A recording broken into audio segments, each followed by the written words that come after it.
수능을 잘 치렀습니다. 근데 51만 명이 시험을 봤다고 하죠. 저는 다른 것 말고 지금 이번에 수능 본 이 학년이 코로나에 고스란히 흔히 표현하자면 직격탄을 맞은, 총 맞은 아이들이죠.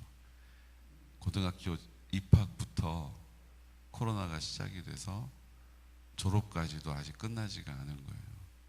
그러니까 그 기간에 공부를 해야 됐고 그 기간에 수능 시험을 보는 겁니다. 그 얘기를 들어보니까 원준이 때 수능 봤던 분위기하고는 사뭇 다르게 거의 시험장 같지 않게 애들이 뭐 별로 기대도 없고 긴장도 안 하고, 물론 긴장을 막 하긴 하겠지만 그전 같은 그런 분위기가 아닌 것 같이 들리더라고요.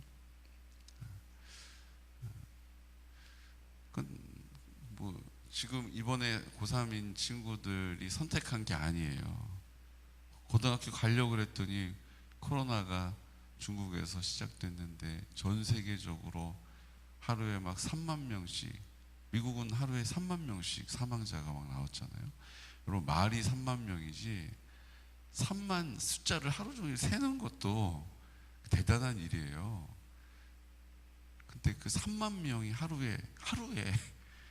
하루만 그러고 끝난 게 아니잖아요. 그러니까 정말 어마어마한 사람들이 유명을 달리하는 일들을 겪었지 않습니까? 이 친구들이 언제쯤 우리가 코로나를 한번 맞아볼까 이렇게 결정한 게 아니에요. 그냥 고등학교 들어가려고 했더니 입학식도 없이 그냥 화면으로 수업이 시작된 거예요. 담임 선생님을 화면으로 봤다고요. 그런 세대가 이제 된 거죠. 어떻게 보면 고난받는 세대라는 생각이 듭니다. 고난받는 세대라는 생각이 들어요. 우리나라는 어떨까요?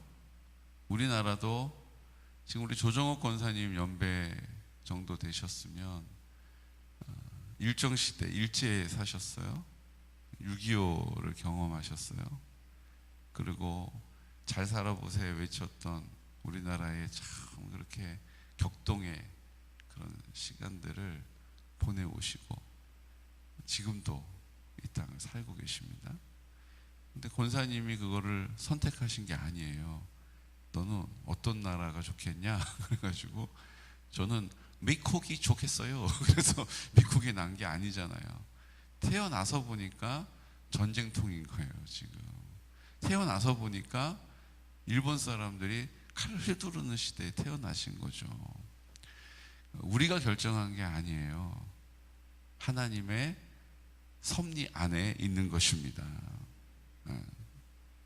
우리가 이 사실을 믿는 믿음을 붙잡는 거예요. 왜 이렇게 하셨어요? 라고 물을 이유가 없는 거예요. 오늘 열왕기하 8장 말씀에는 엘리사를 아주 후대해줬는데, 선대해줬는데, 그래서 그 집의 다락방에 엘리사가 머물 수 있도록 하고 늘 음식을 제공하고 그 엘리사를 환대해주던 수넴 여인 이야기가 다시 나와요. 엘리사가 뭐가 필요하냐 그랬더니 저는 다른 거 다 필요 없고 그냥 지금이 좋습니다. 너무 좋은 마음을 가진 여인이었죠.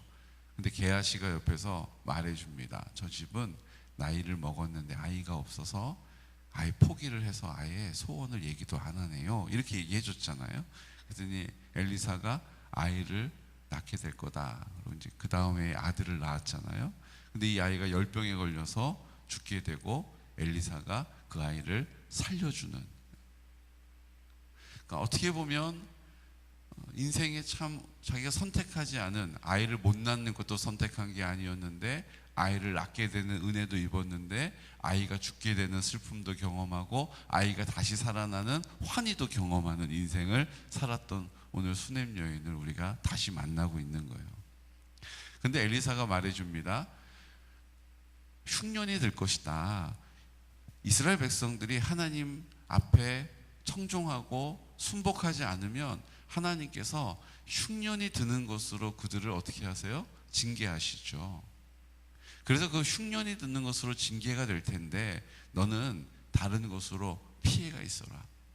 물론 그 인근이 다 흉년이 똑같이 들겠죠. 뭐 딱 찍어가지고 고기만 흉년이 들지는 않겠죠. 근데 또 그런 것도 아닌 것 같아요. 제가 예전에 군 생활할 때 이제 전방에서 이렇게 내려다 보면 우리나라 쪽, 그때 제가 군 생활할 때 얼마나 농사가 풍년이 됐냐면 쌀이 너무 과하게 나가지고 막걸리를 쌀로 담그는, 예, 그런 시대가 있었어요. 그래서 사람들이 어떻게 해요? 이거 너무 잉여되는 쌀이 많으니까 비축할 수도 없고 버릴 수도 없고 이러니까 그거를 술 담그는데 막 다 갖다 쓰고 막 그런 때가 있었거든요. 이제 어마어마하게 풍년인 거예요. 그런데 딱 휴전선을 중심으로 제가 서 있는 데가 딱 군사분계선하고 뭐 몇백 미터 안 떨어져 있는 데였으니까 이렇게 보면 남한 쪽은 진짜 파릇파릇하게 농사가 누릿누릿하게 잘 되어 있어요. 그런데 그 휴전선을 경계로 북쪽 땅은 그냥 흙바닥이에요. 너무 이상해요. 그 사람들도 다 뭐 와가지고 거름 메고 뭐 들고 다 농사를 막 짓거든요. 안 하는 게 아니에요. 근데 거기는 농사가 안 돼. 거기는 흉년이에요. 거기는 가뭄이에요. 그 2km잖아요. 휴전선이. 그러니까 양쪽이 4km를 기준으로 저쪽 땅은 농사가 아예 안 됐어요. 이쪽 땅은 풍년인 거예요. 저쪽 땅은 가뭄이고 흉년이고 이쪽 땅은 넘쳐나가지고 기름져가지고 그걸 딴 데다가 쓰겠다고 하는 그런 일이 벌어지는 것을 보면 그 또한 그것도 가능하겠다라는 생각이 들어요. 어쨌든 7년 동안 이곳을 떠나서 지금 아주 깊은 가뭄이 들 거다. 그러니까 여기를 떠나 있어라. 아들 데리고 남편 데리고 떠나라. 이렇게 얘기한 거죠. 그래서 7년 동안 어디로 가 있었어요? 블레셋 땅으로 피난을 갔다가 7년이 지나서 돌아왔어요. 근데 이게 웬일입니까? 오늘 이 내용을 쭉 보면요, 갔다 왔더니 그 땅에 임자가 없다고 그래서 그 땅이 왕에게 복속이 돼버린 거예요. 여러분, 이웃에 사람들도 살고 다 했을 테니까 그 땅 임자가 이 사람 거라는 거 왜 몰랐을까 싶은데 한번 생각을 해보는 거죠. 얼마나 흉년이 깊었으면 그 알고 있었던 사람들도 떠나고 죽고 그게 없어진 거예요. 그러니까 그 땅이 누가 주인인지를 몰라가지고 예전에 나봇의 포도밭, 여러분 보십시오. 나봇이 죽으니까 그냥 왕에게 귀속이 되잖아요. 그러니까 이 땅도 왕이 땅이 돼버린 거예요. 그러니까 왕한테 가가지고 이 땅 제 땅이라고, 우리 땅이라고 이렇게 얘기를 하는 거죠. 이해가 되시죠? 어떻게 보면 나 힘들어가지고 갔다 왔는데 갔다 왔더니 내 집, 내 땅 다 왕이 가져가 버린 거 된 거예요 지금. 그러니까 이 수넴 여인의 삶이 참 어때요? 너를 뛰는 것처럼 우여곡절이 많은 인생을 사는 거예요. 우리의 인생과도 참 닮아 있습니다. 그런데 그 여인이 그 왕을 찾아온 그날 그곳에 누가 대화를 나누고 있었어요? 그 엘리사의 종 게하시가 왕에게 말하고 있었어요. 무슨 얘기하고 있었어요? 도대체 엘리사가 어떤 왕인지 말 좀 해봐라, 이렇게 얘기를 했어요. 그랬더니 뭐 다른 거 얘기할 거 없어요. 그냥 저 수넴이라고 하는 지역에 여인이 있었는데 아들이 없었는데 아들이 생기게 됐고 그 아들이 죽었는데 다시 살아나게 됐고 그 놀라운 일이 우리 엘리사 우리 선생님에게서부터 시작됐다고, 진짜 훌륭한 선지자라고 막 이 얘기를 하고 있는데 누가 들어온 거예요. 그게 누구예요? 그 수넴 여인이 들어온 거예요. 저 여자라고. 저 여자라고. 저 여자가 그 수넴 여인이라고. 세상에 어떻게 이런 일이. 여러분, 하나님이 하시는 이 타이밍은요 기가 막힌 타이밍이에요. 그러니까 이 왕이 어떻게 됐어요? 그 여인이 저 여인이냐고, 저 여인의 아들이 그때 부활한 다시 살아난 그 아이냐고, 여인 그게 맞냐고. 맞다고. 근데 지금 제가 그 얘기하러 온 게 아니라 아니 잠깐만 뭐 이렇게 돼가지고 그 왕이 완전히 뭐가 된 거예요? 감동이 돼가지고 이 여인이 입에서 제 땅을 잃어버려가지고 왔는데 그 땅이 왕에게 그 땅에 있는 거 좋아 다 땅 돌려줄게. 그냥 일사천리로 문제가 해결된 거예요. 거기다가 7년 동안 그 땅에서 난 소출도 다 그 여인에게 돌려주시고. 여러분 성경을 보십시오. 하나님이 하시는 일은요, 그냥 땅만 찾았다, 야 다행이다, 할렐루야, 야 간증의 주인공이 됐구나. 근데 하나님은 거기다 뭘 더해주세요? 하나님은 거기다 은혜를 더 얹어주시는 거예요.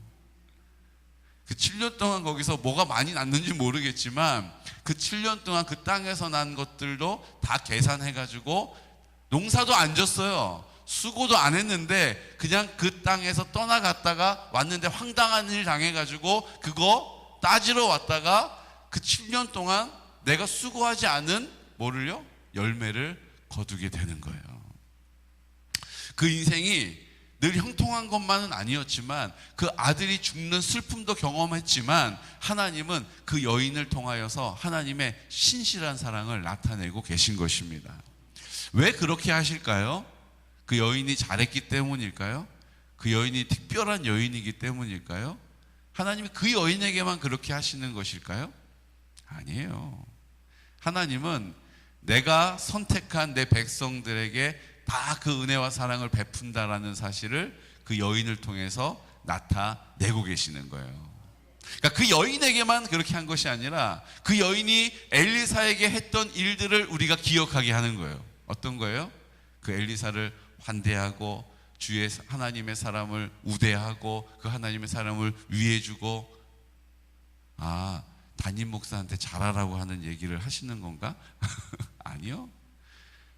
담임 목사만 하나님의 사람이 아니에요. 이 땅에 하나님의 뜻을 가진 사람은 다 하나님의 사람이에요. 그 마음에 하나님이 주인이신 사람은 다 하나님의 사람이에요. 그러니까 우리가 만나는 모든 사람을 우리가 우대하고 환대하고 위해주면 하나님께서 이 여인에게 베풀어 주셨던 이 은혜를 그 사람에게도 동일하게 나타내시는 줄로 믿으시기 바랍니다. 얼마나 우리 하나님 감사해요. 우리가 그 하나님을 믿고 있는 거예요. 우리가 그 하나님의 뜻을 따르고 있는 거예요. 그래서 하나님의 나라가 내 심령 가운데, 우리 가정 가운데, 우리 교회 가운데 임하기를 믿고 믿음으로 지금 눈에 보이지 않아도, 지금 들려오는 거 하나도 없어도, 내 느낌과 감정은 계속 갈등이 일어나도 그 믿음의 자리에 서서 하나님의 나라를 선포하는 것입니다. 주님이 내 마음 가운데 계셔서 성령으로 나를 통하여 나타내시도록 나를 회개함으로 깨끗하게 하고 날마다 그 하나님의 은혜로 채우고 하나님의 사랑이 공급되어지는 통로로 쓰임받는 거예요. 그 일을 하다가 낭망할 때가 있어요. 그 일을 하다가 어려움을 당할 때가 있어요. 두 가지죠. 하나는 하나님의 징계가 있고요. 하나는 이유를 알 수 없는데 내가 고난당하는 일들도 있어요. 그 이유를 알 수 없는데 고난당하는 대표적인 사람, 욥. 그런데 하나님이 왜 그 의인을 고난당하게 버려두시는가? 왜 하나님 그때 어디 계셨냐라고 우리가 따져 물을 때 그때도 하나님이 함께 하셨다는 것을 알게 하시는 삶이 욥의 인생인 줄로 믿습니다.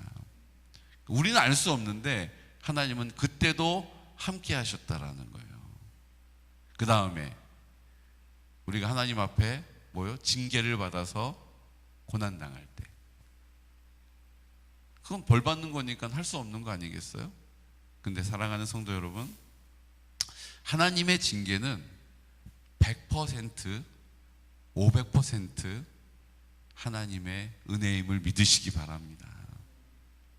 그 징계를 통해서 돌아오게 하시고 그 징계를 통해서 다시 하나님께로 그 마음을 돌이키게 하시기 때문이에요. 그러니까 징계는 우리가 망하는 게 아니고 하나님이 우리를 돌아오게 하시는, 돌이키시는 은혜인 거예요. 그러니까 지금 간증의 주인공들, 다니엘 기도에서 간증하는 분들을 보십시오. 하나는 욥과 같이 왜 하나님 나한테 이렇게 하셨냐라고 내가 아무리 생각해봐도, 아무리 손꼽아봐도 난 모르겠다고 울부짖다가 하나님을 다시 한번 새롭게 깊이 뜨겁게 만나는 체험을 선포하고 있잖아요. 또 한 가지, 내가 그렇게 가면 안 되는 길을 가다가 하나님의 징계를 받아서 내가 하나님 앞에 돌이켰더니 하나님이 나를 안아주셨다라고 하는 고백을 하고 있지 않습니까? 둘 중에 하나인 거예요. 우리도 둘 중에 하나의 삶을 살게 하십니다. 이유는 뭐예요? 하나님의 뜻을 이루시려고, 하나님의 계획을 나타내시려고. 그게 뭐예요? 하나님의 나라가 완전히 내 심령 가운데 인정되고 이루어지기를 원하시는 거예요.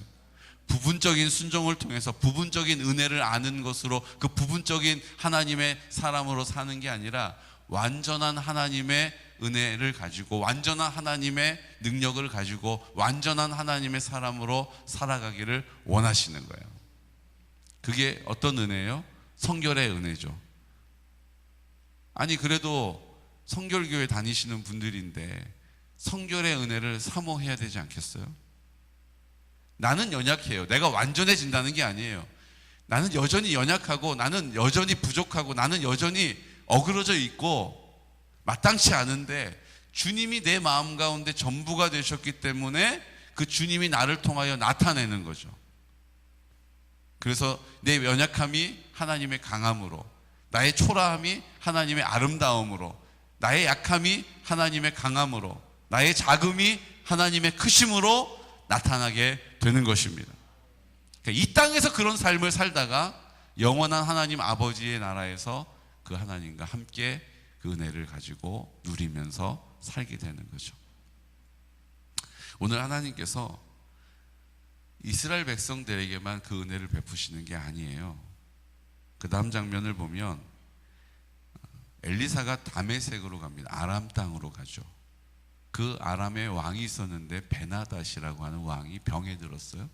근데 이 엘리사가 워낙 유명하니까 그 하나님의 사람이 그 아람 땅에 왔다는, 다메섹으로 왔다는 이야기를 듣고 베나닷이 하사엘이라고 하는 신하에게 가서 내가 살지 죽을지를 좀 물어봐라. 나 진짜 죽을 것처럼 너무 아프다. 이렇게 얘기가 됐어요. 하사엘이 와가지고 그 하나님의 사람에게 예물을 실어가지고 왔는데요. 낙타 40마리에 아주 막 귀한 예물을 가득 싣고 온 거예요. 여러분 대단하죠. 그냥 낙타 한 마리 갖다 줘도 낙타 하나 생긴 거 대단한 거 아니에요? 지금으로 치면 이제 고급 자동차 아닙니까? 옛날로는. 그러니까 그게 40마리를 끌고 와도 대단한 거잖아요. 한 마리 낙타 와도 대단한데 그 낙타가 40마리가 왔는데, 그 낙타가 40마리 왔는데 그 낙타 등에 뭐가 가득 실려 있어요? 예물이, 금은보화가 가득 실려 있는 거예요. 어마어마한 거죠. 왜요?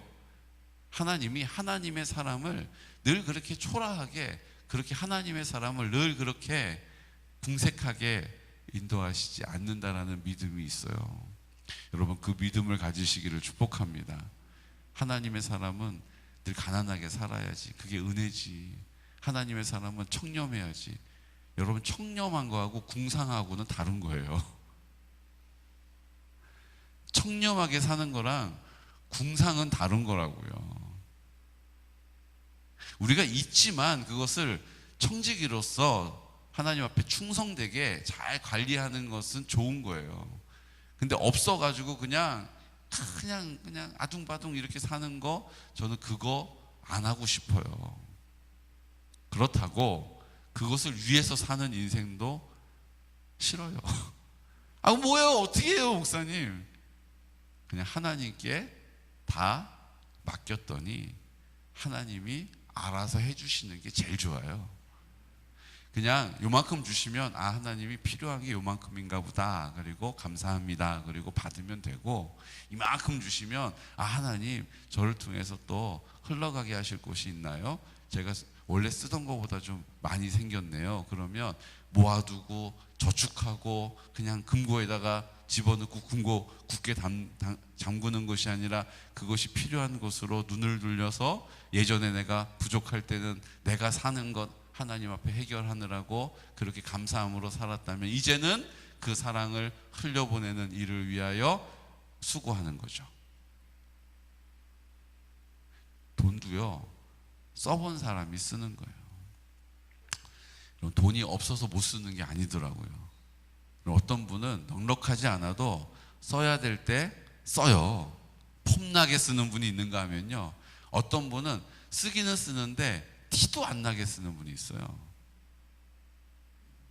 뭔지 아시죠?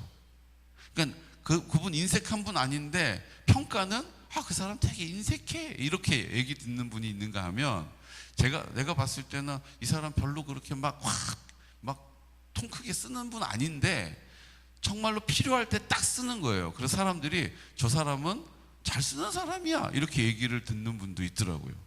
어떤 게 더 똑똑한 거예요? 제대로 쓰는 사람이 똑똑한 거예요. 여러분, 헛똑똑이가 되지 마십시다. 하나님께서 언제 어떻게 써야 될지를 딱 보게 하시면 그 지혜를 가지고 그때 쓰면 그것이 뭐가 되는 거예요? 하나님의 영광이 되는 거예요. 여기저기다 그냥 조금씩 쓰긴 쓰는데, 안 쓰는 건 아니고 모아보면 엄청 큰 돈인데, 근데 별로 티도 안 나고 사람들에게 인정도 못 받는 분들이 있더라고요. 욕만 먹고 돈 있다고 과시한다고 오해받고.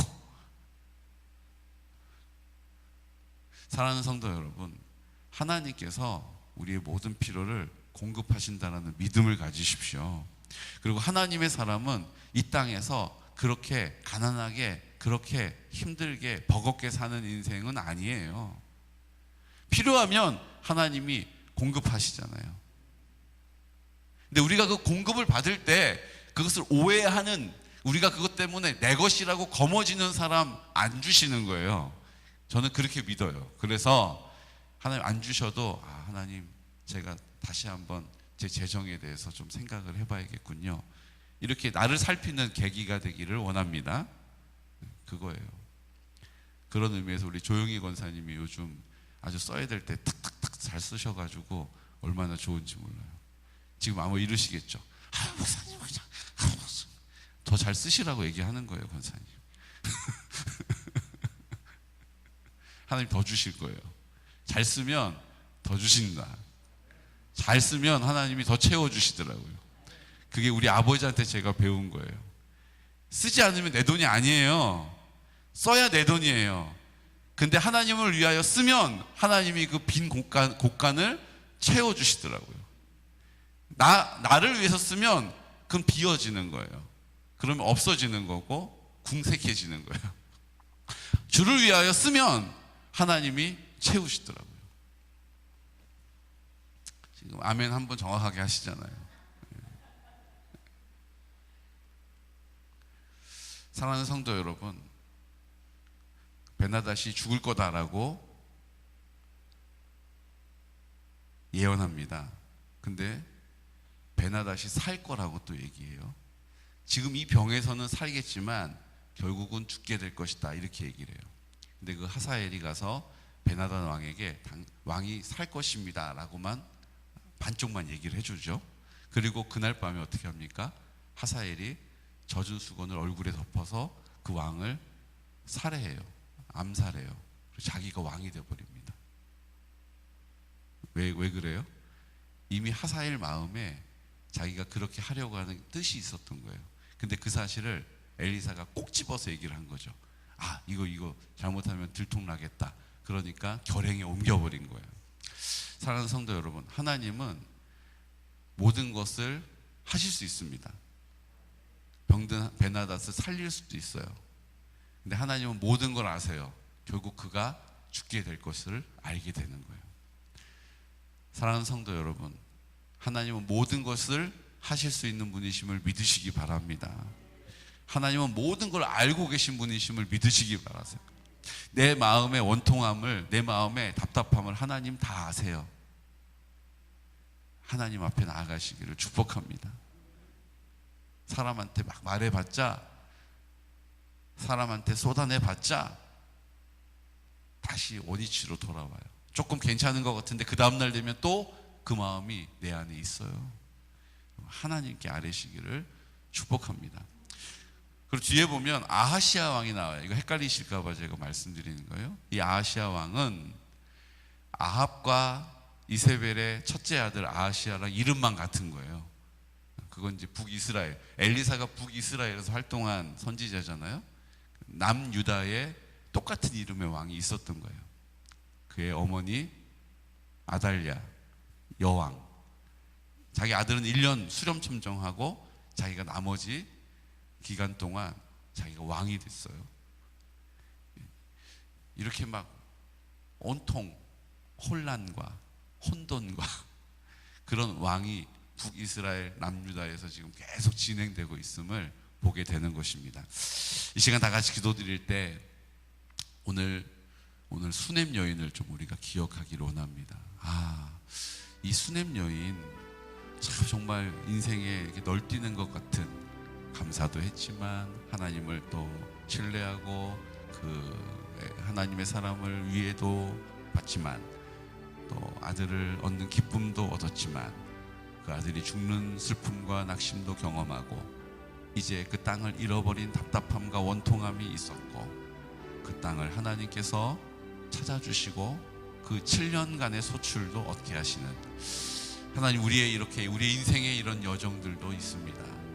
주님, 오늘 우리가 지금 어디쯤에 가고 있는지 돌아보게 하여 주시고 하나님의 사람에게 하나님이 공급하시는 그 풍성한 은혜를 신뢰하게 하시고 하나님은 모든 걸 하실 수 있고 모든 것을 알고 계시다는 사실을 오늘 믿음의 자리에 서서 오늘 주님 아버지의 그 뜻을 위하여 그 하나님의 나라 이 땅 가운데 이루기 위하여 오늘 하루를 주님께 드립니다.